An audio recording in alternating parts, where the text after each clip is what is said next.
Hacemos un paréntesis porque tenemos la honrosa visita entre nosotros de el catedrático y ex congresista venezolano Walter Márquez, quien viene a conversar con nosotros y ustedes sobre la grave crisis que afecta a su país, a Venezuela.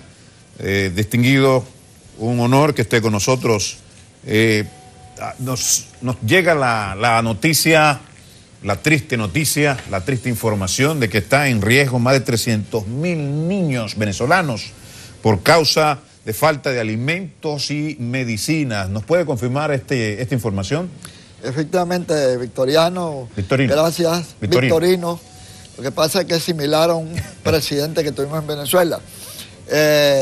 Esta situación de extrema gravedad, producto de una crisis humanitaria por la falta de alimentos y medicinas, ha conllevado a que la organización Cáritas Internacional, una ONG de la Iglesia Católica, esté advirtiendo que de no aplicarse correctivos en los próximos meses pudieran fallecer más de 300.000 niños venezolanos por falta de alimentos y medicinas. A esto se agrega la noticia permanente del éxodo masivo de venezolanos, lo cual se ha convertido en una tragedia humanitaria que requiere de solidaridad de la comunidad internacional. ¿Qué pasa con cuál es la postura del gobierno y de la oposición política frente a esta crisis que usted denuncia?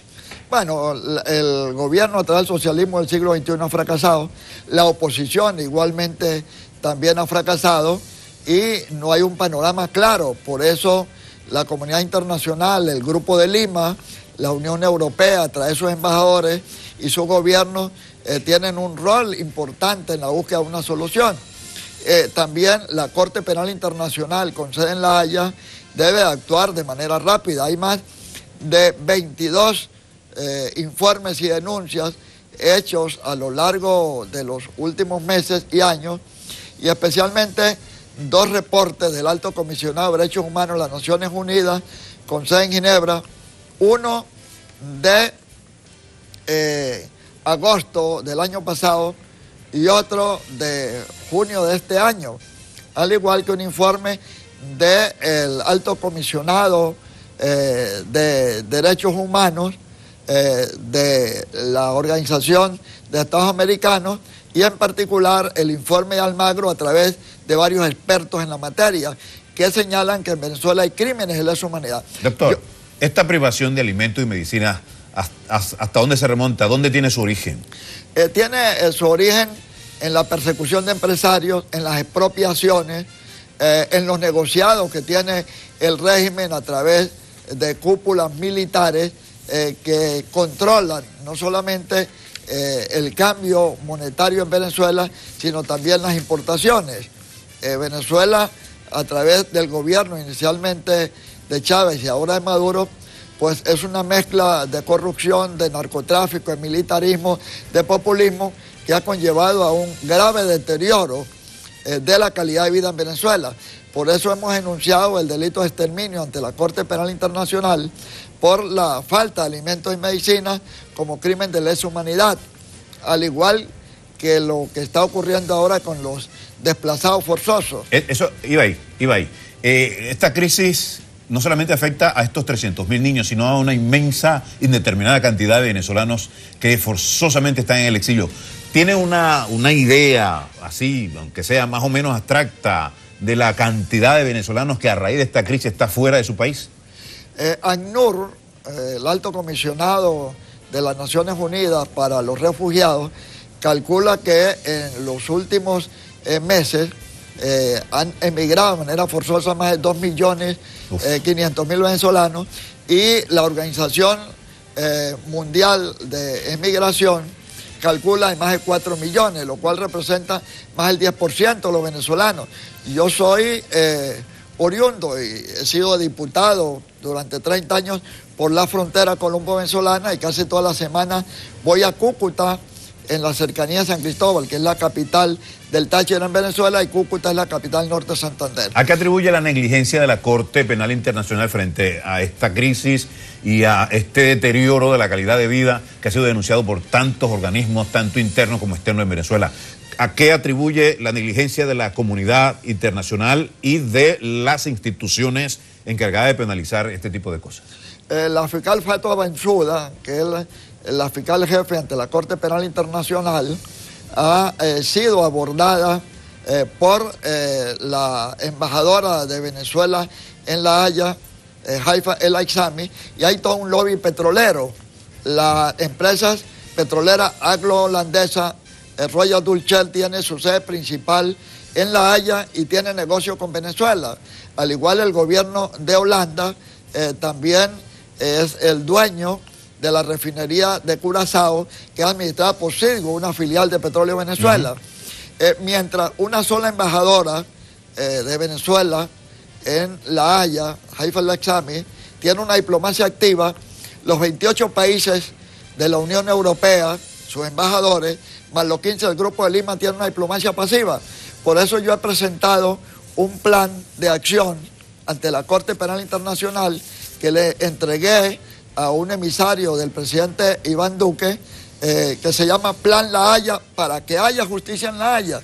La denuncia es simplemente una parte, pero es fundamental una estrategia diplomática, política, procesal, comunicacional, para que Nicolás Maduro sea enjuiciado por crímenes de lesa humanidad junto con el alto gobierno. Dada su alta experiencia en el ámbito diplomático, político, legislativo, y me imagino que ha participado activamente en este ir y venir de los diálogos históricos de Venezuela con la comunidad internacional, con los países amigos, los países hermanos.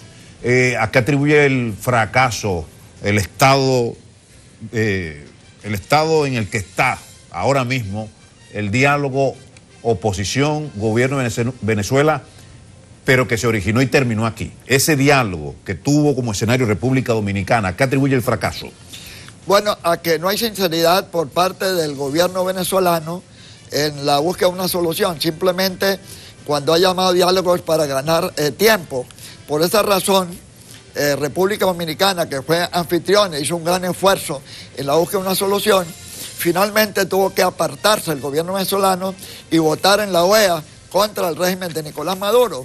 Le agradecemos al gobierno dominicano todo ese gran esfuerzo, pero es importante que siga aportando ante la comunidad internacional el avance en la búsqueda de una solución política y diplomática, porque en caso contrario puede haber un estallido social o una insurrección militar en Venezuela. El hambre ya llegó a los cuarteles y por eso hemos visto la detención no solamente de comandantes de batallones, sino recientemente detuvieron a un general de la Guardia Nacional que fue director antidrogas y que fue detenido, no sé si justa o injustamente, con una supuesta vinculación a un magnicidio. Lo que ocurre es que Maduro no reflexiona por qué causa intentaron asesinarlo, o por qué causa hay protestas en Venezuela, o por qué se está yendo la gente. Él simplemente ataca las consecuencias, pero no revisa las causas. Por esa razón es importante llevar a la Corte Penal Internacional a Maduro, quien no ha entendido que el poder, la vida y la política es impermanente, claro, es transitoria. Yo he estado documentando todos estos crímenes en mi país, investigamos, documentamos, sistematizamos la información y luego hemos formalizado la denuncia. Una en enero del 2015 por crímenes de lesa humanidad en la frontera y otro el 15 de marzo de este año por el crimen de exterminio cometido contra miles de venezolanos. Son delitos colectivos, son crímenes masivos que están afectando a los venezolanos y también moral y políticamente a la comunidad internacional. ¿Cómo no? Usted como hijo de los abejales allá al sur de Táchira. Hay muchas abejas allá y por eso lo colocaron. Ya me imagino. Abejales. Tiene todo usted una larga trayectoria diplomática, política, pero también intelectual, muy prolífica. Autor de varios libros. Me dice producción que tiene en carpeta uno que está promocionando. ¿Cuál es su más reciente obra? Este Es un libro sobre los crímenes de Maduro, el cual contiene mi denuncia ante la Corte Penal Internacional. Y estamos preparando otro trabajo sobre los delitos, el delito de exterminio cometido por el régimen venezolano. Esta obra contiene todo el tema de las deportaciones forzosas a partir de agosto del 2015, cuando no solamente deportaron 1.500 colombianos de manera ilegal y arbitraria, sino se vieron obligados a un desplazamiento forzoso más de 20.000 colombianos. También los ataques sistemáticos en la frontera contra más de 40 centros de salud, hospitales, clínicas, residencias y edificios, lo cual afectó en el Táchira a más de 40.000 personas, de acuerdo a estudios que hicimos con un equipo interdisciplinario. En otras palabras, el régimen de Maduro es responsable de crímenes de lesa humanidad y tarde o temprano va a ser enjuiciado por la Corte Penal Internacional. A Maduro le quedan 3 destinos: el destierro, la cárcel o el cementerio.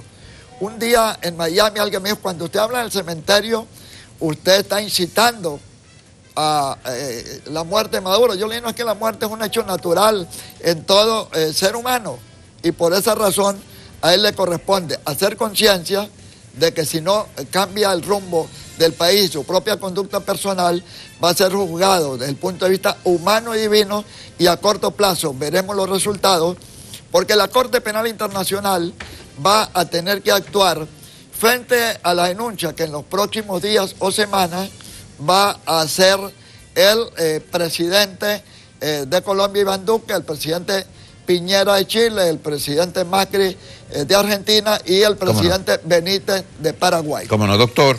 Inmenso placer, doctor Walter Márquez, que haya escogido este programa para exponer sus ideas brillantes, como siempre, sus orientadoras palabras. Bueno, voy a despedirme al estilo de la India, que allá dicen namaste, aunque aquí en República Dominicana dicen nada más café. Un fuerte abrazo, que tenga usted un excelente fin de semana. Así sea.